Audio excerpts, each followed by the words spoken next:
I'm going to try and group together a few of the questions and ask the other members of the panel to contribute and comment on them. We don't obviously have very much time to do this, so I'll try and do my best. But it seemed to me that a number of themes have come out of the questions from both this room and down below, of which one very salient one, I think, is what is described down here as the Jewish connection. In other words, is there any particular connection in the 1930s between Zionism and communism? Are there perhaps a disproportionate number of Jewish recruits, Jewish middle-class recruits, which is after all what we're talking about, to the Communist Party in this period? And in general, what is the relationship, if any, and there may not be, between Judaism and communism in this period? I don't know who'd like to begin. Kevin, do you have any thoughts on that topic? It's a very big topic. The links between Zionism and communism, I wouldn't make too much of, although there were people who moved. Sorry, we're going to have to. We're having problems. Oh, yeah. Let's try this one. Okay, so there were people who moved through the Zionist youth movement, for example, who became communists. So there were those intersections. But in terms of the broad question, we say whether a disproportionate, if you like, Jewish recruitment to the Communist Party. I mean, there was. And that's obviously very much bound up with the whole question of fascism, anti-fascism, and the mobilisation around that. And you can see it. And you can see it in particular. I noticed one of the other questions was about the regional disparities in recruitment to the party. But you can certainly see that obviously classically in the East End. That's one of the very few areas where you actually get a communist be elected in 1945, many borough councillors and so on. So, I mean, particularly the question of the links between communism and Judaism, I think that's a massive topic. And the people that we interviewed had very different views on it. But basically, yeah, I mean, there certainly was a prominence. I mean, it's come up today, and of course, it was used by the black shirts and the proponents of the communists played on the anti-Semitism. Nicholas. Could I just raise a question? Sorry. This is really a question addressed to Kevin, but there's a view, is there not, that working class Jewish recruits found liberation from class in the Communist Party, and that took them out of a background where they might feel quite repressed and depressed into a much freer environment. Is that plausible? The people that we found, they were most often not first generation migrants, but second generation migrants to Britain. And so in a sense they were breaking with aspects of what was often a very traditional religious upbringing. And the person who expresses that best, he's already been mentioned today, is Raphael Samuel, when he says about his mother that for her, communism was a way of being English. And I think he doesn't really mean so much English, but English was like the world language that introduced you to all this literature and these other things. And it was a way of breaking out of what could seem, quite a more restricted environment. One related question I notice is, what about Stalin's anti-Semitism? Was this either known about or taken notice of, so to speak? It became a very real issue in the early 1950s because, in a way, if you wanted to see it, you couldn't avoid it because the anti-Semitism was so marked in the East European show trials. And therefore, like the Slansky trial in Czechoslovakia. So was it known? It's like so many things to do with Stalinism. You could see it if you wanted to see it. Somebody I interviewed, he was an international brigader, Jewish comrade Sam Russell. And one of the things that he talked about was how in 1952, after the Slansky show trial, he, as a Jewish communist, was sent to Prague to interview the chief rabbi in Prague, and produced this interview for the Daily Worker, Why There Is No Anti-Semitism in Czechoslovakia. And it was something he bitterly sort of regretted, because after 1956 and beyond, he was absolutely clear as to the anti-Semitism there, so it was there to see, but not everybody didn't necessarily see it. Jeff, I don't know, would you like to come up here with the others and perhaps say something about Klugman and his Jewishness, if there is anything to say? Well, Klugman, obviously from a bourgeois, more middle-class Jewish background, doesn't have the experiences of the East End. But in the Slansky trial period, it was something which was of great concern to him as well. And I think, the Raphael Samuel idea of people expressing communism as a way of, in a sense, of assimilating into a progressive culture, that was something that, or the kind of the phrase non-Jewish Jew, or the way in which people lose one identity and take on another one. I think that's very important in the communist period, the history of communism in that period. And I think he never talked much about his Jewish identity at all, in fact. And even, of course, he was put in the position in being in the Communist Party leadership in the early 50s when the trials were going on. He was very much a senior intellectual, was confronted by this, and may well be one of the people who didn't choose to look when it was happening. And I suspect, a bit like Sam Russell, felt, had similar anxieties later about that. Come down here so you can join in.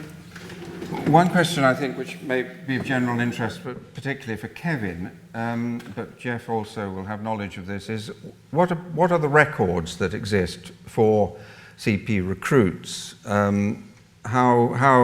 imagine people may be thinking, how can they find out more about whether their relations or friends of their parents were CP recruits? Yes? That was one question I didn't manage to get up there, was about success in getting files out. Yeah.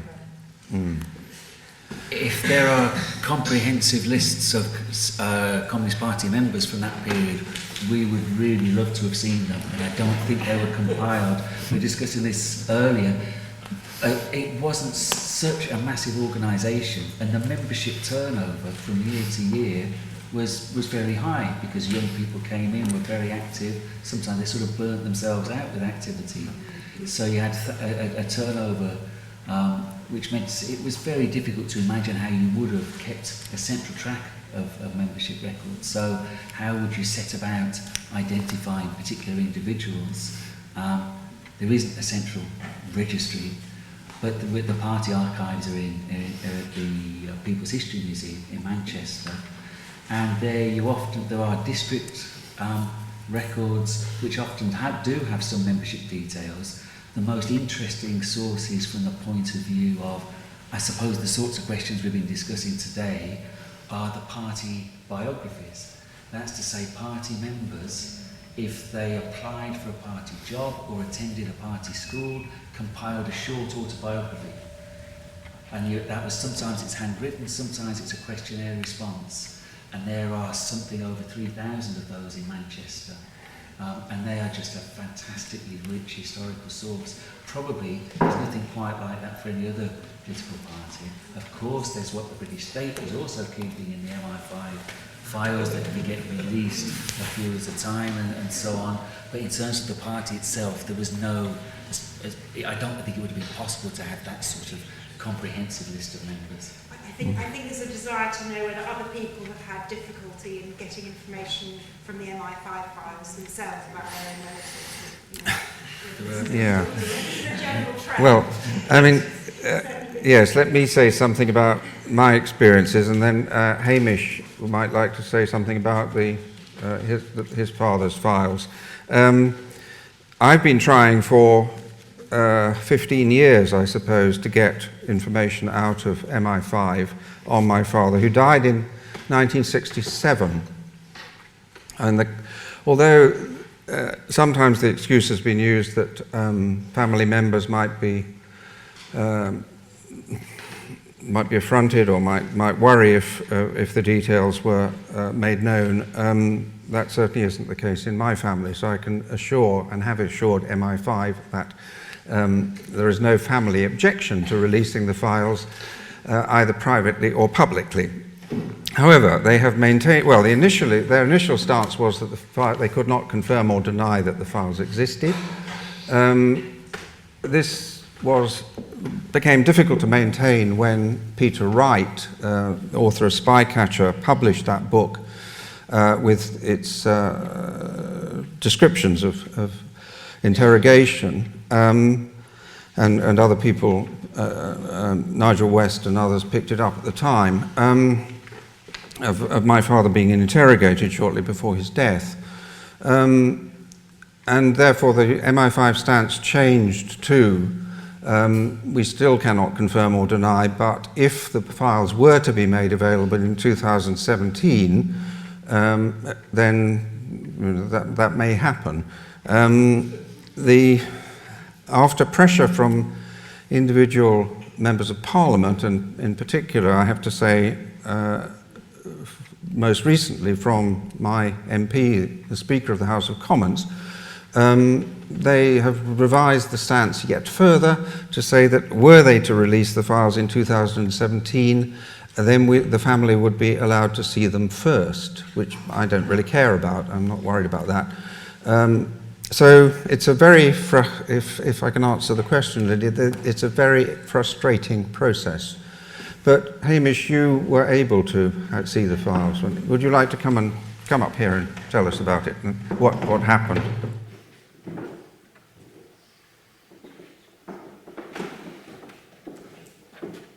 My father gave us a pretty sketchy account of his espionage not long before he died.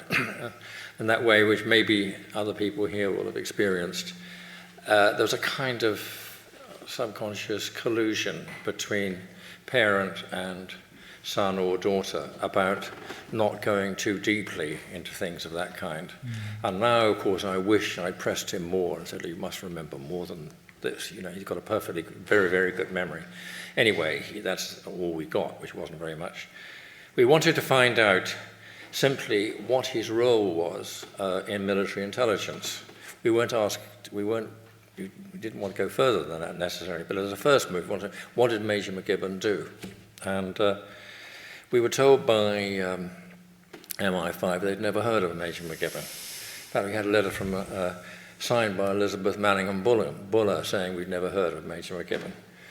And so we then got on to our excellent MP Frank Dobson, who then got on to I think brought it up in Parliament. And very shortly afterwards, we got a letter from the Cabinet Office saying, would we like to call in to the Cabinet Office because they had something to show us. And what they had to show us was a row of filing boxes which literally stretched from the end of this table to the end of that, right? There were hundreds and hundreds and hundreds of documents of MI5. They copied every letter which went, and the telephone intercepts, physical surveillance all the way around London, everywhere for 3 or 4 years, and especially a listening device in our house, which nobody knew about, including my parents. Never aware of that. But that produced this stuff. But even then, going through it, went into the National Records Office, and I went through every single one and photographed lots of them. But there were many, many times when we picked up a page that said not released. This 60 years after all this was going on, apparently there were all kinds of matters of national security which still remained way after the end of the Cold War, 60 years after this event. So one keeps pressing, that's all I can say. I have to say, and this is inference rather than sorry, Hamish, this is inference rather than anything I can prove, that one of the problems about the MI5 archives is that they are potentially extremely embarrassing to MI5, and that this supposed protection of the families of those whose files are there is really protection of MI5 from embarrassment, the embarrassment in my case and of the fact that they interrogated my father, knowing him to be severely depressed. Accounts differ, but certainly very close before his suicide. And that, as a later director of MI5 herself told us, Stella Rimington told us, this was a period in which Peter Wright, the interrogator concerned, was simply out of control. So I think to go back to the general question, which is, how do you get them, these files? Well, I haven't. But I hope that I will be able to see them, as I said earlier, and that I think the only thing to do is persistence and open discussion. It may be odd to suggest that if people are embarrassed, you will shame them into disclosure, but I think that actually is the only thing we can do. But the basis for it, of course, is not really at all about knowing about one's own parents. I don't have any desire to have records, as Hamish has seen, of the private conversations between my father and mother, but to understand the historical experience. And that's where it seems to me that the selective release of these documents and the fact that Chris Andrew was given access to write the official history of MI5 to documents which are not available to anybody else is simply a disgrace from the perspective of history. And that's one of the reasons why I'm so glad that we've had these discussions. But let's go on to other things. One of the other questions is, what about we heard from Jean McCrindle about the BBC and their attitudes to her father. What about the role of the BBC in general during and the media during the 1930s? I don't think we've heard any reference to media connections with the Communist Party or not with the Communist Party during the 1930s. We know, of course, about the Daily Mail's flirtations with fascism. What about other media activity? I haven't really come across very much until the Second World War. I suppose in a way that might raise the broader question of McCarthyism and how strong that was in Britain, and that form of discrimination. And I think in certain periods, my guess is this is true in the 1930s, it wasn't very strong because you first become aware of it very much in 39-41 is the period of the Nazi-Soviet pact, so the party is seen as a sort of alien presence, and it's at that point that, for example, Michael Redgrave, there's a famous case where he gets banned from the BBC because he supported the People's Convention. And all I can say is I've not come across cases like that in the 1930s. They're like distinct periods, and again in the Cold War, obviously. Sorry. It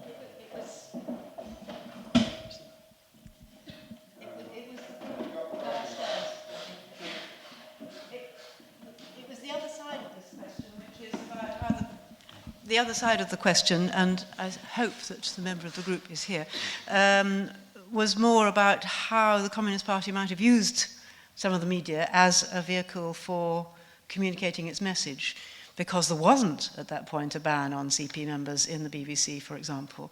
And I know that Alex McCrindle, he was doing it in the 30s, wasn't he, Jean, wherever you are? Yeah, that's right. He was doing his reporting from working class places, and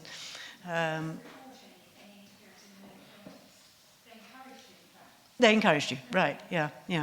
So it's really the sort of entryism or front organisations and how far the CP was able to use existing organisations to get its message across, I suppose. One small data point for the aficionados of Dick Martin is that not only was Jock a communist, but the father of my friend Brown Ross was also a member of the Communist Party. So I just wonder, what about Dick himself?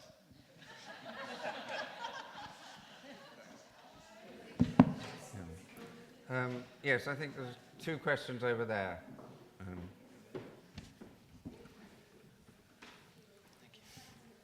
Just a quick example, actually, of the BBC's involvement in anti-communist activity, if you like, was when I was studying my PhD on H.G. Wells's politics. He had to boycott a lecture series because JBS Haldane had been refused as a speaker, and Wells was convinced it was because he was a communist, and it was a lecture series on evolution, I think. So there may have been examples like that you could cite. Yeah.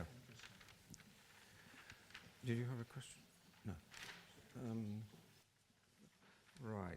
Can I go on then to one or two other questions? One is, we've had a discussion about the relationship between Judaism and communism, but what about the churches? How far did the churches in Britain either encourage or discourage people from joining the party? Nicholas, do you want to comment? I'll start on this one. Individual trajectories of the kind we've been talking about over this session often include a period of radical Christianity before a transition into communism. And in some cases, it works the other way around. You go out of communism into radical Christianity. I'm thinking, am I allowed to say about him? Am I Douglas Hyde as an example of that kind of person? Institutionally, Kevin and others will correct me if I'm wrong, I don't know of institutional contacts at this period. Krugman was very much responsible for Christian Marxist dialogue later on in the 70s, but in the 30s, all I can think of is the Dean of Canterbury. The Dean of Canterbury and his amazing books, all made up of stitched together bits of communist propaganda. That's maybe a bit harsh, but I think that's a fair summary of them.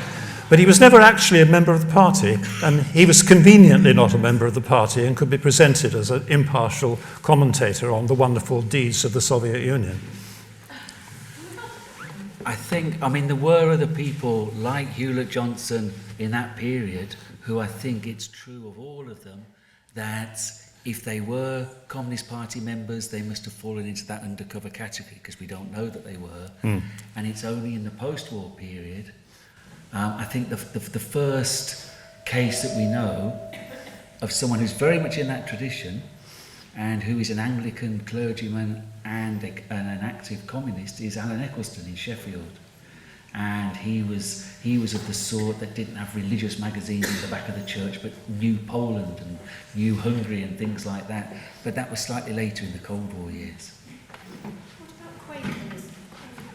Michael Brown, who was also in the Communist Party, he wrote a book recently about his childhood and his life, and quite a lot of it is. Sorry, this is Michael Barrett Brown, who I worked for at Northern College, and he has just written a book called The Seekers, which is his life story, really, based on, and it's huge, and was in the Communist Party until 1956 and got up and new left, etc.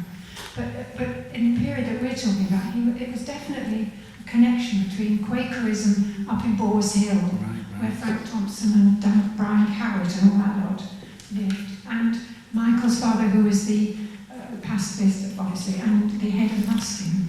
So there were a lot of connections between Quakerism at that period and the Communist Party. I do know that. And it's accounted for in this book called The Seekers, which has just come out. Another question we've had, I'm sorry these are picking rather at random rather than getting any kind of theme, but another question which I think was partially answered, but might be further explored, which is what were the relationships and interaction between middle class and working class communists? We heard about marriages between the two classes, but in general, we heard about the transition from the proletarian Communist Party, if I can put it that way, of the early 30s to the reception of the middle class communists from 1933 on 34 onwards. What was the response of the working class communists to this incursion? I think that varied a great deal depending on the type of area. We found, for example, Birmingham would be a city with a very mixed population, Sorry, yes. Is that better? Yeah. So Birmingham as a city with a very intermixed population. We interviewed people like somebody who was a building worker, and he described actually how the Communist Party, there was a Professor George Thompson at the university, he was a classicist professor, his wife played the spinet, and you went round as a building worker, and it was sort of, they were trying to introduce you in this very well-intentioned way to this new world of culture. But there were certain, and I think that was probably true of parts of London as well, where you'd got, the party served as a very socially mixed form of organisation. But there were other areas where, for example, working class communists would be heavily focused on trade union activities. They wouldn't turn up to their party branch. It might be middle class people who would be running the party branch, and they would be actually quite dismissive of it because they didn't see that sort of leafleting type activity as real work like us. We're working through the great bastions of the labour movement, which are the trade unions. So I think it's a very varied picture. Yeah. I think I would say from my father's experience that actually getting involved with communists, I mean, he met quite a bit of communism when he was in the pit. It was a 6-month period of getting used to the idea of the industry. But he met a lot of communists and got on with them. There was no sense that, although this was this university chap slumming it, he wasn't really not part of them.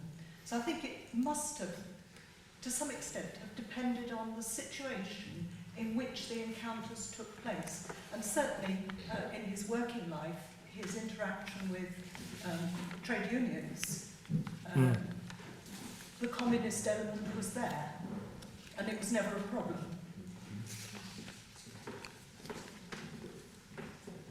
Following on from that, Kevin, you mentioned the Labour Research Department, which was a very interesting place because it was staffed largely by middle-class intellectuals, not entirely. Abby Edwards, who ran it, was a miner.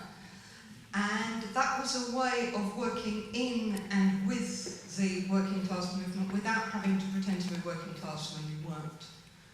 My mother went there in 1937, and she said it was great, it was the best thing that ever happened to her in her entire life, because she could work in the labour movement, but she didn't have to be a workerist. She could stop saying, Jesus bloody Christ, with a strong Rhodean accent, and just get on with helping the movement. I think we should draw to a conclusion, but there is one final question which I would certainly find interesting, which is about the role, if any, of people from other parts of the British Empire. We heard from Nicholas correctly that this was the peak of the empire, or from somebody mentioned this. To an extent. Yeah. And there were certainly middle and upper class people from other parts of the empire studying at British universities during this period. Is there any evidence that there were either involvement by them in British domestic politics or any link with movements in other parts of the empire? Well, there was some... At Cambridge, there was certainly a group interested in the Indian colonial struggle, which is quite significant. I used to visit James Cockburn in Paris. That was quite a significant part of... And I think Eric Hobsbawm talks about this quite a bit in his autobiography. And yes, I mean, there's the China issue as well. And later, there were sections, of course, in the Communist Party. There were the African sections and West Indian sections of the party. That was a bit later in the 40s and 50s. But I think the sense of internationalism was very distinctive about this generation. I mean, I think that's one thing, looking at communism over generations, that you do get. Whether it's, whether we would understand some of the attitudes now from a contemporary point of view as being, 100% politically correct or whatever, there was nevertheless a sense that you were joining an international communist movement. And anti-colonial politics was a very important part of that. I mean, some of these figures at Cambridge later went on to be politicians in Sri Lanka and other places. So that was quite significant. And there were communists like Victor Kiernan, who was quite involved with these groups as well at the time. So it was important, I think. Yes, Lucy, one last point.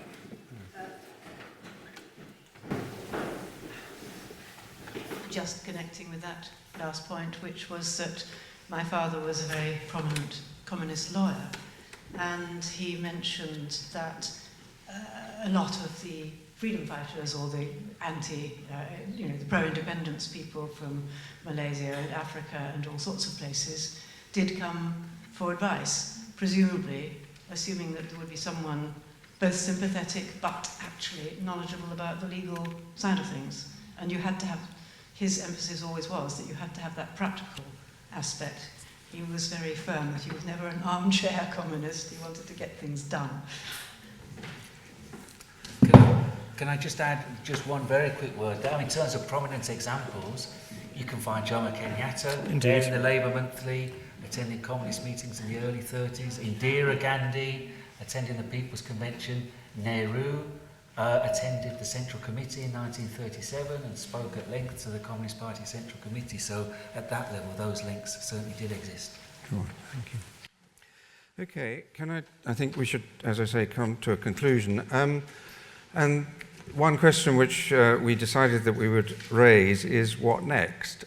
We've had a series of 3 seminars so far. We would be very interested to receive, not now I think, but either over drinks or by email, suggestions for future activity or possibly some form of publication on this topic, which I think we would believe would be best done, or I would believe, would be best done as some kind of collective effort, pooling memories in a way that I think is relatively unusual, but in this particular case might, as we've seen over the last 3 seminars, be very productive. So what I'd like to suggest, rather than, as I say, coming to any conclusions now, is that if you wish to participate in future activities, do let us know, either by filling in one of the forms that are around or by emailing me. You can email me at Provost, it's relatively easy to remember, provost@gresham.ac.uk, at least for the next three months. Yep. Inquiries at gresham.ac.uk. So if you would be interested in further participation or in contributing to any form of publication on this topic with family or other memories or reflections, then do please let us know.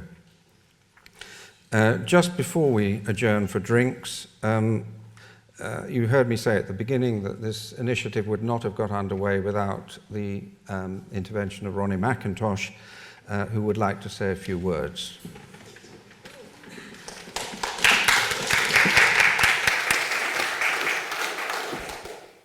Thank you very much, Roderick. All I would like to do is to express on my own behalf, and I'm sure on yours, very warm thanks to Sir Roderick and his colleagues at Gresham for their hospitality and organising this seminar in these noble surroundings. I assume that the overflow room was equally noble.